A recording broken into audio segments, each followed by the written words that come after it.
anna Muhammadan abduhu wa rasuluhu la nabiyya wa la rasula ba'dah. Allahumma salli wa sallim wa barik ala hadzal nabiyil karim nabiyyina Muhammadin sallallahu alaihi wasallam wa ala alihi wa sahbihi wa man jahada fi sabilihi ila yaumil qiyamah amma ba'du. Faqala Allah ta'ala fi kitabihil karim a'udzu billahi minasyaitonir rajim. Ya ayyuhalladzina amanu taqullaha haqqa tuqatih wa la tamutunna illa wa antum muslimun. Shadaqallahul azim wa shadaqa rasulul karim. Bapak Ibu hadirin yang dirahmati Allah Subhanahu wa taala. Alhamdulillah malam ini kita bertemu kembali dalam kajian rutin Sirah Nabawiyah. Di pekan yang lalu kita berbicara tentang profesi Rasulullah Shallallahu Alaihi Wasallam setelah selesai dari masa kanak-kanaknya. Jadi kalau hitungan masa kanak-kanak itu 8 sampai dengan 12 tahun, ya masa baliknya Rasulullah Shallallahu Alaihi Wasallam profesinya menggembala, kan begitu ya. Nah di usia 12 tahun akhir Rasulullah pernah diajak oleh pamannya melakukan ekspedisi dagang ke Syam, walaupun tidak jadi karena ketemu dengan seorang pendeta yang bernama Bahiro atau Buhairo, sebagian menyebutnya seperti itu, sampai dengan kemudian kembali. Maka Rasulullah Shallallahu Alaihi Wasallam banyak belajar berdagang kepada pamannya Abu Thalib untuk wilayah-wilayah di sekitar Hijaz, di sekitar Mekah. Jadi sebelum 18 tahun Rasulullah itu banyak berdagangnya di wilayah Mekah. Nah, kemarin sudah saya jelaskan juga mengapa orang Yahudi hendak membunuh Rasulullah Shallallahu Alaihi Wasallam, ya. Sudah ya? Kalau masih ingat, ya. Jadi kemarin sudah disampaikan kenapa Bahiro bisa menyatakan bahwa kalau Muhammad ini ditemukan oleh orang-orang Yahudi, maka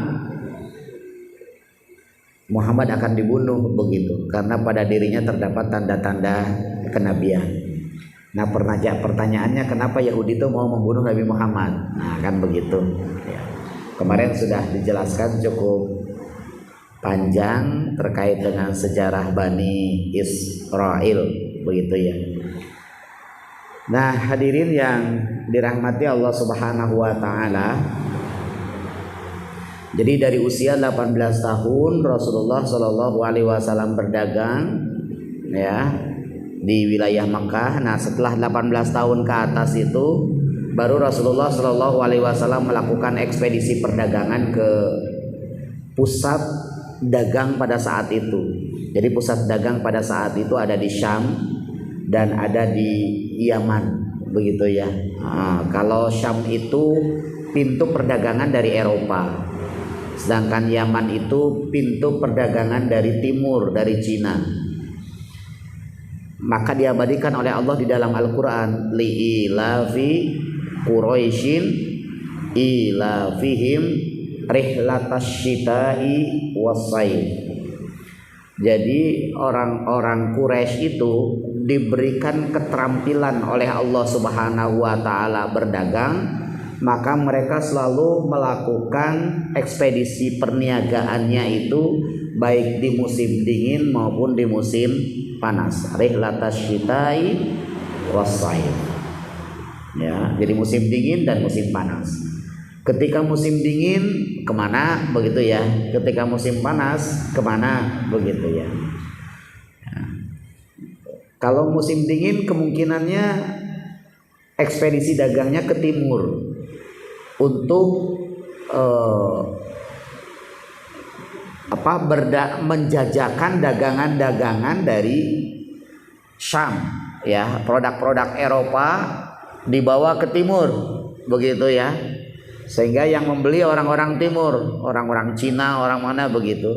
Nanti dari sana bawa barang-barang dari timur untuk dijual ke Syam. Ya, itu hebatnya orang-orang Quraisy itu, di situ hebatnya. Maka Mekah itu sampai sekarang apa sih produk aslinya apa Mekah itu? Mekah Madinah produk aslinya apa Bapak Ibu? Kalau kita umroh, ya umroh atau haji, di sana itu barang-barangnya ya Cina, gitu ya, Cina, tasbih Cina, songkok Cina, Indonesia, Pakistan, Turki, sorban ini India, Pakistan, sejadah Turki, begitu ya. Produk asli Mekah Madinah apa? Minyak wangi, minyak wangi. Oh kurma lah, kalau kurma mah ya itu kan tumbuh secara artinya bukan produksi pabrik begitu ya. Ya, tapi yang diproduksi, yang diolah itu apa kira-kira Mekah? Susah. Teman saya itu beli peci untuk oleh-oleh, peci songkok putih itu. Untuk oleh-oleh beli banyak 2 lusin. Ya, untuk oleh-oleh temannya. Nah, ketika di Jeddah, kita nunggu pesawat di Jeddah itu, nunggu sambil leyeh-leyeh begitu, gini di kursi-kursi itu. Kipas-kipas begini, lah teman saya buka pecinya. Ketika dilihat-lihat made in Indonesia. Wah, lah itu oleh-oleh kocok kantor kok buatan Indonesia gitu ya. Ya. Saya sudah bilang gak usah beli-beli begitu, belinya di Indonesia aja banyak juga gitu. Ya, kadang-kadang beli kurma juga murah di Indonesia kalau nggak tahu tempatnya ya. Apalagi kalau di sana di istilahnya kebun kurma ternyata swalayan ya. Ya kayak di sinilah orang wisata ditujukan ke tempat oleh-oleh begitu. Itu kan harganya ya jauh begitu mah. Tapi kalau kita langsung ke pedagang kurma orang kampung, saya kebetulan diajak sama teman yang bekerja di sana. Itu diajak ke beberapa pasar itu ya tidak mahal, murah-murah begitu. Ketimbang yang ditunjukkan oleh tour leadernya lah gitu ya. Nah, hadirin yang dirahmati Allah Subhanahu wa taala, jadi kepiawaian orang Quraisy itu memang berdagang. Ya. Mungkin tepatnya mereka ahli-ahli pemasaran lah begitu ya. Marketingnya itu luar biasa. Marketingnya mereka. Jadi mereka tuh para marketer begitu ya. Hebat sekali. Piawai lah gitu ya. Dan itu sejak dahulu berarti kan begitu ya. Kalau sekarang banyak orang Arab kayak begitu, ya itu sejak zaman dahulu memang sampai Allah mengabadikan dalam Al-Qur'an itu. Li'ila fi Quraisyin ila fi imrilatas syita'i wasayf. Nah, sepanjang Rasulullah bisnis itu Rasulullah melakukan 18 kali ekspedisi perniagaan ke luar kota Mekah. Jadi keluar Hijaz. Itu sekitar 18 kali, dan Rasulullah pun bukan menjajakan barang milik pribadi, tetapi itu milik saudagar-saudagar di Mekah. Karena saudagar-saudagar di Mekah itu berebut untuk bisa dibawakan oleh Rasulullah barang dagangannya itu. Karena kalau dibawakan oleh Muhammad itu selalu mendapatkan untung yang besar dan barangnya selalu habis begitu. Maka kemarin kita bahas Rasulullah itu dalam berdagang memang lebih mencari omset ketimbang keuntungan yang besar. Omset itu perputarannya lebih cepat, dan Rasulullah sendiri tidak mengambil keuntungan yang banyak. Walaupun di dalam Islam itu boleh mengambil keuntungan 100% itu boleh, lebih dari 100% juga boleh. Tidak ada larangan mengambil keuntungan. Jadi bukan keharaman, tetapi lebih kepada etika saja, ya. Lebih kepada etika. Nah, hadirin yang dirahmati Allah Subhanahu wa taala, saking tersohornya Nabi Muhammad sebagai orang yang piawai berdagang, termasuk Khadijah, seorang wanita pedagang besar pada saat itu di Mekah, itu berharap sekali barang dagangannya bisa dibawakan oleh Muhammad, kan begitu. Ingin sekali. Sudah lama sesungguhnya, ya. Khadijah itu menginginkan barang dagangannya dibawakan oleh Muhammad. Sampai dengan Ketika Nabi Muhammad usia 25 tahun baru kesampaian Khadijah membawakan Muhammad membawakan barangnya Khadijah. Dibawalah barang-barang Khadijah itu untuk berdagang ke Syam. Kemudian Khadijah memberikan pembantu kepada Muhammad ya untuk bisa mendampingi Muhammad dalam berdagang. Siapa pembantunya namanya? Mai? Saya tanya, laki apa perempuan? Laki-laki ya. Kalau di Indonesia sih perempuan, Maisarah ya. Di sana laki-laki. Jadi jangan keliru. Nanti kalau baca kitab sirah pembantunya Maisarah berarti perempuan ya. Itu Maisarahnya Siti, pakai Siti Maisarah gitu di Indonesia. Kalau di Arab Maisarah itu laki-laki itu. Maisarah. Nah, hadirin yang dirahmati Allah Subhanahu wa taala, sepulang Rasulullah berdagang itu, Khadijah begitu senang karena memang barang dagangannya laris, laku, keuntungan yang besar. Akhirnya Khadijah itu bertanya kepada pembantunya.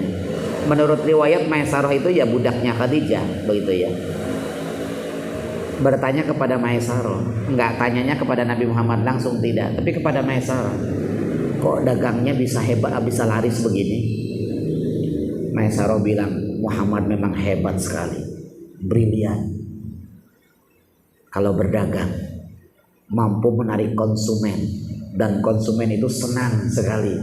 Harganya murah tapi tetap untung.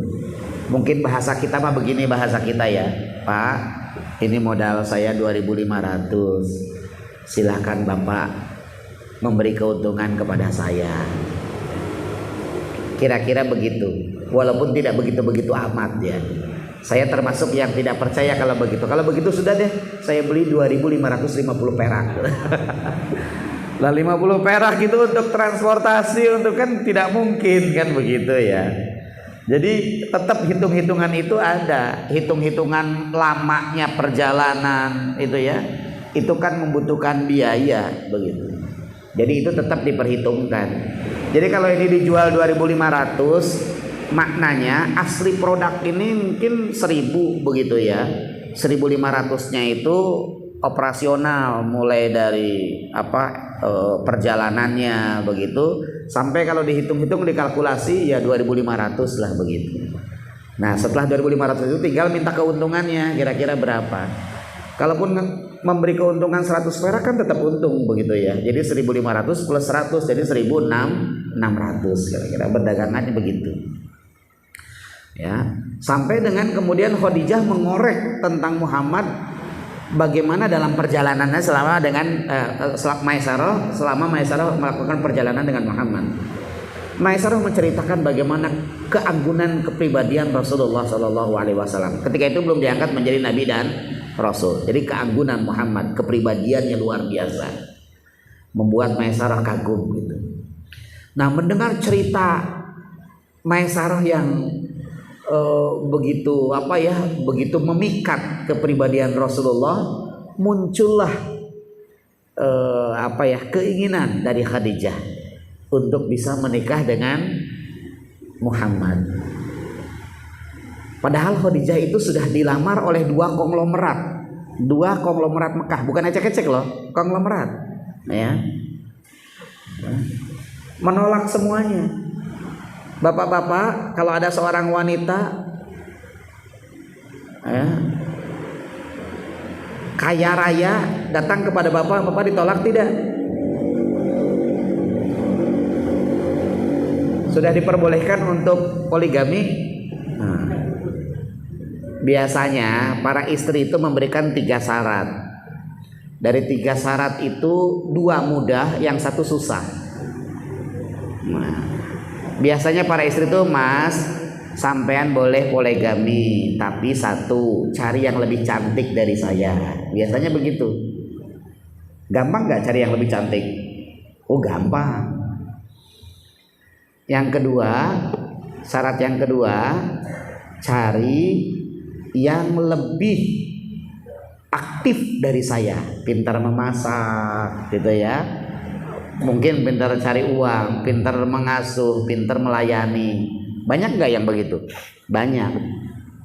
Jadi 2 syarat ini gampang, cuman syarat yang ketiga yang susah. Kalau mau nikah mas, langkahi dulu mayatku. Nah itu sih ngangel gitu ya. Nah Khadijah ini seorang yang kaya raya, pernah dilamar oleh 2 orang konglomerat Mekah. Khadijah menolak. Tapi ketika mendengar cerita Muhammad, bukan berharap dilamar oleh Muhammad pada saat itu, tapi inisiatifnya dari Khadijah dulu, berharap untuk bisa menikah dengan Muhammad.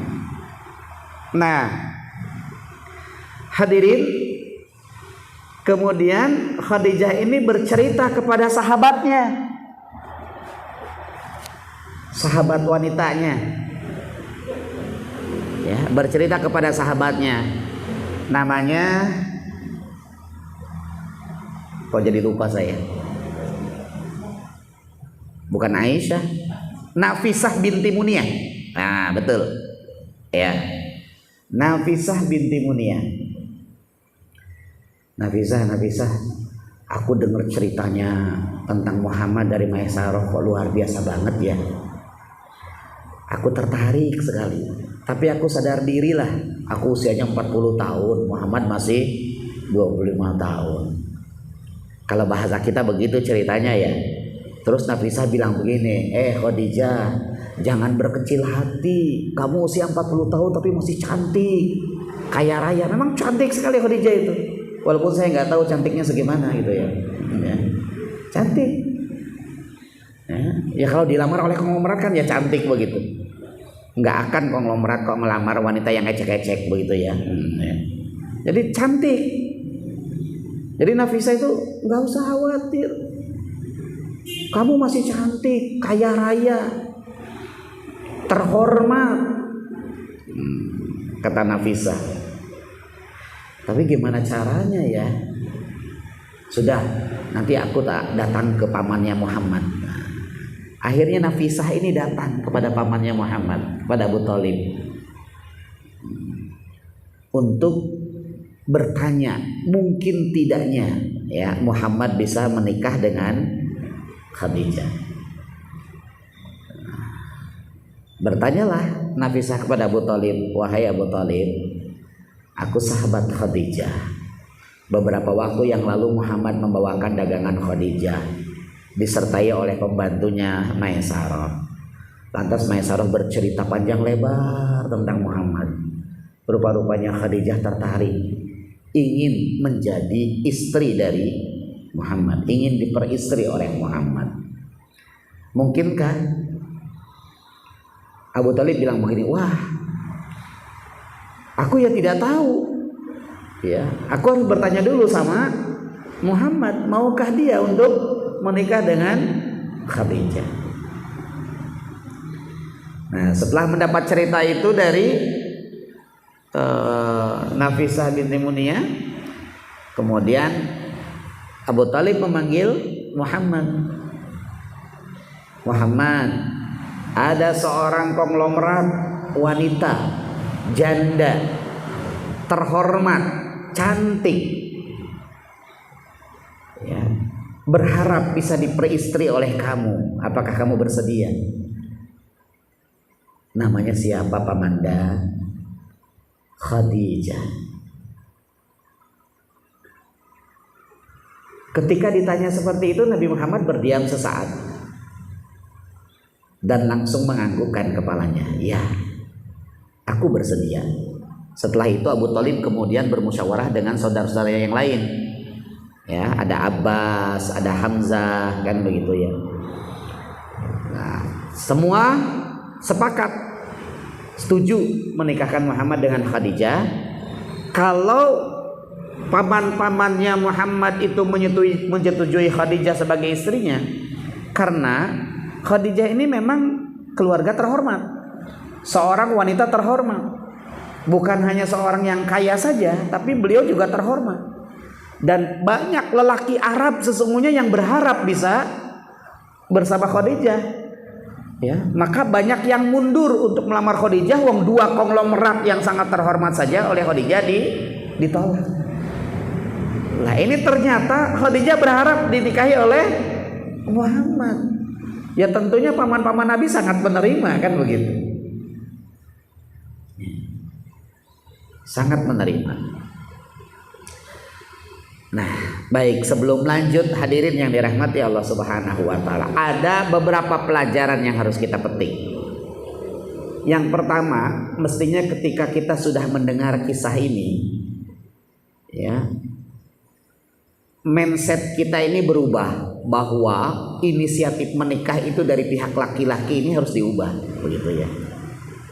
Jadi inisiatif menikah itu bisa dari wanita, walaupun yang melamar tetap laki-laki gitu. Jadi bisa bapak-bapak misalkan punya anak perempuan, jangan menunggu laki-laki yang melamar, belum tentu ada yang datang. Bapak ini harus menyampaikan kepada orang lain, nih saya punya anak perempuan, insya Allah taat, sedang mencari calon imam, akan begitu. Boleh. Itu bukan sesuatu yang hina. Memang seharusnya seperti itu pekerjaan wali. Khadijah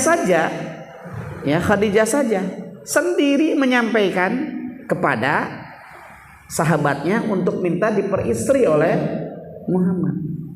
Jadi teori bahwa laki-laki lah yang lebih dulu itu sesungguhnya tidak tepat konteksnya kalau kita pahami tentang proses pernikahan Nabi Muhammad. Ya walaupun perempuan tetap harus menjaga izahnya, harus menjaga diri, jangan I love you langsung kepada itu, ya enggak, I love you, gimana kamu mau enggak, ya tidak begitu. Harga jaga dirinya lewat orang lain, kayak Khadijah lewat Nafisah binti Muniyah, karena Khadijah tidak punya wali, kan begitu. Ya, sahabatnya lah yang kemudian diminta. Ya. Jadi tetap menjaga kemuliaannya, walaupun inisiatifnya tidak harus dari laki-laki. Misalkan bapak-bapak punya anak perempuan, lihat ada pemuda yang aduh soleh banget, ideal banget, ya. Tinggal ditanya aja, Mas ini Mas sudah nikah belum? Lulusan mana? Kairo, gitu ya. Oh Kairo, masya Allah, bacaan Qurannya bagus banget Mas, kan itu. Oh belum berkeluarga, kapan mau keluarga? Oh, belum tahu. Sudah punya calon atau belum? Belum. Nah begini Mas, saya ini punya anak perempuan nih, ya punya anak perempuan. Insya Allah taat kepada saya sebagai orang tuanya. Ya saya juga ingin mencarikan imam untuk anak saya yang saleh, ya, yang bisa membimbing dia. Gimana kira-kira kalau saya perkenalkan dengan anak saya? Begitu kira-kira Bapak Ibu, ya mestinya lah, ya mestinya. Nanti anaknya mungkin oh insya Allah Pak, begitu ya, silaturahim. Nanti disambut oleh bapak di rumah, kan begitu. Anaknya disuruh bawakan air minum pakai busana muslimah, kan gitu. Kan begitu gitu ya. Jadi banyak cara lah untuk melihat dulu, kan, minimal melihat dulu, ya. Nanti lihat, anaknya lihat, yang laki-laki juga lihat. Setelah anaknya pergi, itulah anak saya. Gimana menurut kamu? Wah, mungkin bisa diperkenalkan lebih jauh Pak. Panggil, ngobrol, itu namanya ta'aruf. Kan begitu etikanya, ya. Jadi itu hadirin yang dirahmati Allah Subhanahu wa taala, ya. Yang kedua, pelajaran yang kedua, bahwa menikah itu sesungguhnya bukan antar personal, bukan antar pribadi. Tetapi menikah itu akan membawa gerbong keluarga besar. Maka kenapa Abu Thalib kemudian berbicara dengan saudara-saudaranya? Karena pernikahan bukan antar Muhammad dengan Khadijah, tetapi keluarga besar ini akan masuk ke dalam wilayah pernikahan yang dilakukan oleh Muhammad dan Khadijah. Maka pertimbangan tentang kehormatan keluarga itu tetap dipertimbangkan. Ya, ya tentunya mereka juga tidak berpikir begini, udahlah nikahkan aja, terserah maunya dia sama siapa. Tidak begitu juga. Jadi kalau memilih Khadijah karena mereka sangat paham bagaimana track record Khadijah di Mekah kan begitu. Maka paman-pamannya semuanya menyetujui. Nah setelah setuju semuanya, pamannya lah yang kemudian melamar kepada Khadijah. Ya, pamannya dengan Muhammad yang melamarkan Muhammad kepada Khadijah. Terjadilah pernikahan. Ya, menurut riwayat maharnya Nabi Muhammad ketika menikah itu 10 ekor unta. Ya, padahal Nabi Muhammad orang miskin. Sebenarnya tidak. Nabi Muhammad itu tidak miskin. Ya, kalau kita lihat perjalanannya ya, beliau seorang di masa kanak-kanak sebagai penggembala, ya dengan upah yang memang tidak banyak. Tapi ketika beliau sebagai pedagang, itu sesungguhnya beliau memiliki aset kan begitu, yang memang tidak dikabarkan di dalam buku-buku sirah berapa sih asetnya Nabi Muhammad. Karena ketika itu tidak ada kewajiban untuk melaporkan harta kekayaannya kan gitu, karena bukan pejabat gitu ya. Ketika mau menikah kok harus melaporkan LH apa namanya? Nah, enggak kan gitu ya. Tapi ketika kita kritisi begitu ya, tidak mungkin Nabi Muhammad miskin dalam kondisi Nabi Muhammad seorang marketer gitu ya, seorang marketer ulung yang sangat diperhitungkan oleh para saudagar Mekah pada saat itu. Ini Nabi Muhammad punya aset. Saya lebih sepakat kepada pendapat yang menyatakan tadi ini, bahwa Nabi Muhammad itu memberikan mahar 10 ekor unta. Ya. 10 ekor unta. Satu unta berapa Bapak Ibu? Ya, katakanlah kalau satu unta itu senilai dengan sapi kira-kira 30 juta begitu ya. Berarti maharnya Nabi Muhammad itu 300 juta pada saat itu. Karena kalau harga unta itu sebenarnya tidak berubah kalau mata uangnya menggunakan dinar. Ya toh? Ya. Kalau kurban kambing itu 1 dinar, ya, harga kambing itu 1 dinar dulu ya, zaman dulu 1 dinar. Sekarang juga masih 1 dinar tuh, iya, 1 dinar sekitar 2,5 jutaan lebih ya, 3 juta ya. Sama sekarang harga kambing segitu, dari dulu ya segitu. Cuman kita aja yang pakai rupiah, dulu 500.000, 800.000, sekarang 3 juta. Lah kalau pakai dinar dari dulu sampai sekarang itu sama. Ya 1 dinar begitu.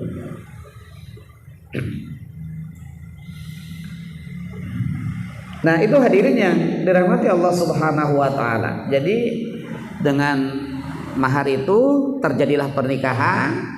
Kemudian Rasulullah Shallallahu alaihi wasallam hidup bersama dengan Khadijah. Kemudian pelajaran yang ketiga, di dalam konsep Islam itu tidak ada teori yang menyatakan bahwa laki-laki itu harus lebih tua dari wanita. Jadi menikah itu mau laki-lakinya lebih tua, mau lebih muda, itu silahkan. Mau lebih tua 10 tahun, mau lebih tua 20 tahun, enggak masalah. Ya. Jadi ini Khadijah dengan Muhammad. Tapi laki-laki sekarang kalau ditanya, maaf Bapak Ibu ya, saya ini kan sering sekali diminta oleh teman-teman untuk mencarikan. Rata-rata laki-laki itu sekarang ini meminta istrinya itu 27 tahun ke bawah. Jadi kalau wanita sudah di atas 27 tahun itu sudah lampu kuning itu. Ya, lampu kuning. Sulit untuk mencari jodoh, apalagi sudah 30 tahun gitu ya. Karena pilihan laki-laki itu rata-rata di bawah 27 tahun. Itu seringkali yang gak cocok. Perempuannya banyak, laki-lakinya juga banyak, tapi perempuan banyak ini rata-rata di atas 27 tahun. Sementara laki-laki yang usianya sudah 35 tahun pun nyarinya yang di bawah 27 tahun kan gitu. Wong laki-laki 40 tahun aja mintanya yang 25 tahun kok gitu ya. Nah.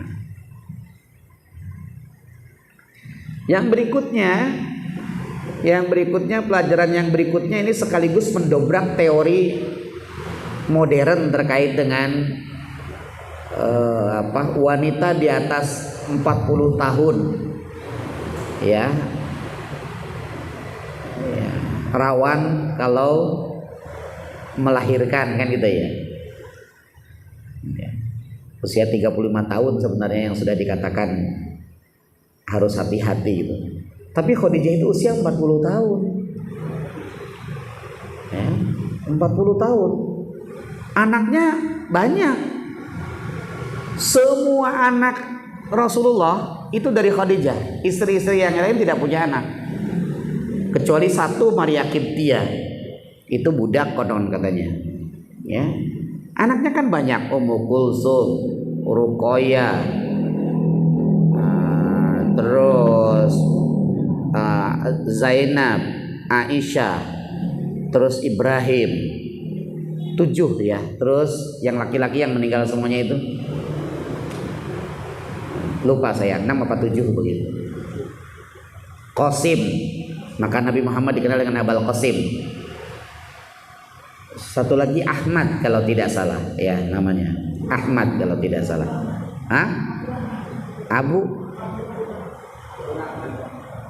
Abu Aiman, Abdurrahman.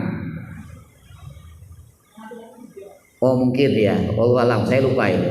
Namanya saya lupa. Yang jelas memang seingat saya 7. Ya, jadi itu setelah 40 tahun Khadijah melahirkan anak sebanyak itu begitu. Kalau kita bertanya fisik orang zaman dulu dengan sekarang kan berbeda begitu ya. Sebenarnya Nabi Muhammad itu kan tidak masuk kategori manusia seperti nabi sebelumnya yang usianya panjang-panjang. Nabi Muhammad sendiri dalam hadis menyatakan usia umatku itu hanya 70 tahun kira-kira. Dan yang lebih dari 70 tahun itu hanya termasuk orang-orang yang asing.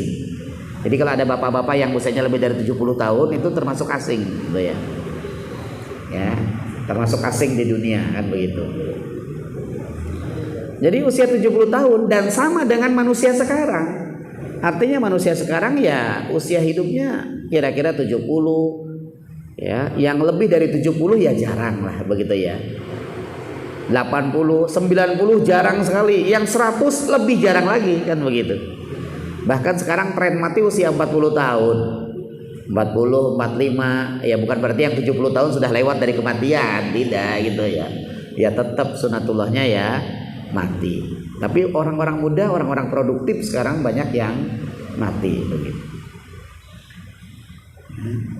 Nah, jadi Khadijah usia 40 tahun punya 7 anak ya dari rahimnya itu kan sesuatu yang luar biasa. Maka ada beberapa orang Indonesia juga sebenarnya yang usia 43 tahun ternyata punya anak, usia 45 tahun dia punya anak, bahkan usia 50 tahun dia punya anak. Jadi tidak bisa dipukul rata terkait dengan, kalau dikatakan rentan yaitu teori medis begitu ya. Kita perlu berhati-hati. Tapi bukan menjadi penghalang untuk orang menikah dengan wanita usia 40 tahun karena dianggap tidak akan punya anak lagi. Tidak begitu teorinya, sangat mungkin punya anak.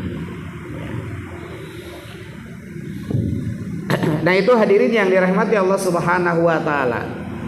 Jadi Nabi Muhammad menikah di usia 25 tahun.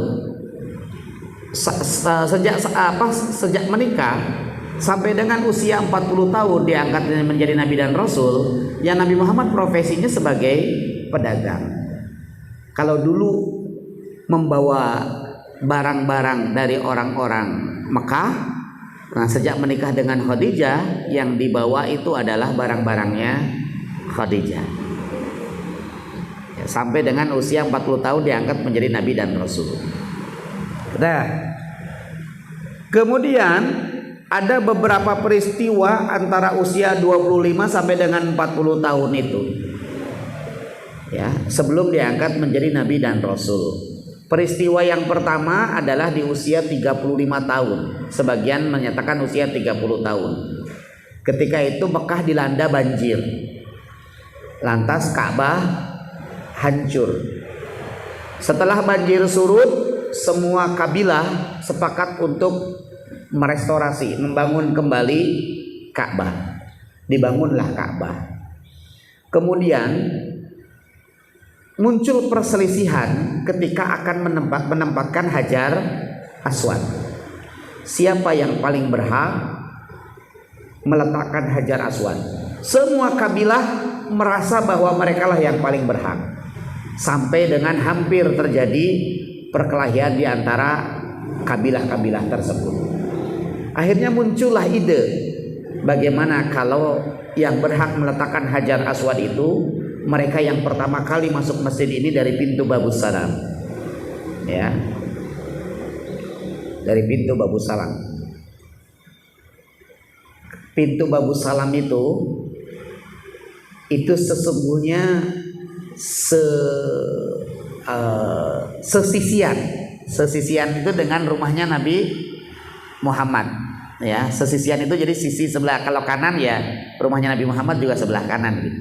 Kalau sekarang pintu Babus Salam itu kalau bapak ibu nginap di Zam-Zam, nah itu menghadap ke masjid sebelah kanan itu kan pintunya Babus Salam.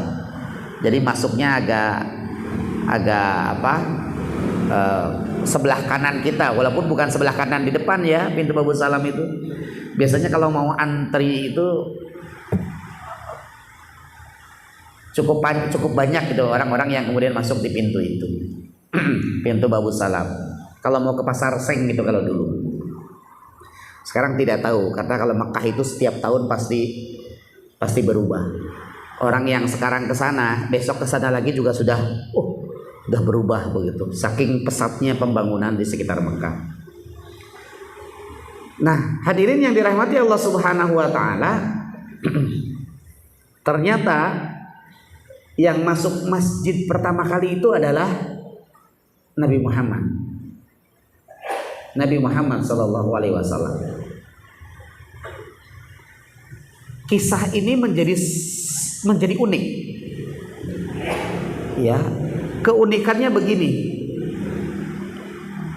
Di dalam berbagai literatur sirah nabawi, kita ini tidak pernah mendapatkan bahwa Rasulullah Sallallahu Alaihi Wasallam itu selalu memasuki masjid Ka'bah ketika itu ya. Namanya dulu mungkin bukan masjid ya, Ka'bah. Kenapa? Karena di Ka'bah itu terdapat 360 berhala. Dan Nabi Muhammad sosok yang tidak pernah menyembah berhala. Jadi Nabi Muhammad tidak pernah menyentuh Ka'bah pada saat berhala itu berada di dalamnya. Ya, ini penjagaan dari Allah Subhanahu wa taala sejak masa kecil. Maka tidak ada kisahnya bahwa Nabi Muhammad itu selalu datang ke Ka'bah di masa jahiliyahnya. Tapi pada saat pembangunan Ka'bah dan mereka bersepakat siapakah yang masuk masjid pertama, dialah yang berhak untuk meletakkan Hajar Aswad, itu justru Nabi Muhammad yang masuk lebih dahulu. Tidak diceritakan Nabi Muhammad untuk apa ketika itu ya datang ke situ, ke tempat peribadatan lah begitu. Ya karena kan zaman dulu belum ada budaya tulis menulis sehingga tidak terdokumentasikan kan begitu ya. Nah hadirin, ketika Nabi Muhammad diketahui sebagai orang yang pertama memasuki masjid, maka semua kabilah sepakat Muhammadlah yang berhak meletakkan Hajar Aswad. Hebatnya Nabi Muhammad, ya, ini tampak tidak egoisnya seorang Muhammad walaupun belum menjadi nabi dan rasul. Beliau lepas sorbannya, kemudian ujung-ujung sorban diminta untuk dipegang oleh kepala-kepala suku. Muhammad kemudian meletakkan Hajar Aswad di atas sorban itu. Nabi Muhammad minta bawalah Hajar Aswad ini secara bersama-sama, ya, dengan memakai sorban ini ke tempat Hajar Aswad. Ketika sampai di lubang Hajar Aswad, Muhammad kemudian meletakkan Hajar Aswad itu di lubangnya itu. Sejak saat itulah kemudian Muhammad dikenal sebagai Al-Amin. Jadi sekitar usia 35 tahun. Walaupun kejujuran Nabi Muhammad itu sejak masa kecil, ya, dikenal oleh orang-orang Arab. Tapi kemudian mendapatkan julukan Al-Aminnya itu sejak peristiwa penempatan Hajar Aswad. Ya. Ini hadirin yang dirahmati Allah Subhanahu wa taala, ya, begitu luar biasanya keadilan Muhammad, begitu ya, sebelum menjadi nabi dan rasul. Kebijakan Muhammad itu begitu nampak di masyarakat Arab pada saat itu, di masyarakat Mekah pada saat itu. Bagaimana selanjutnya kita akan kaji di pertemuan-pertemuan berikutnya.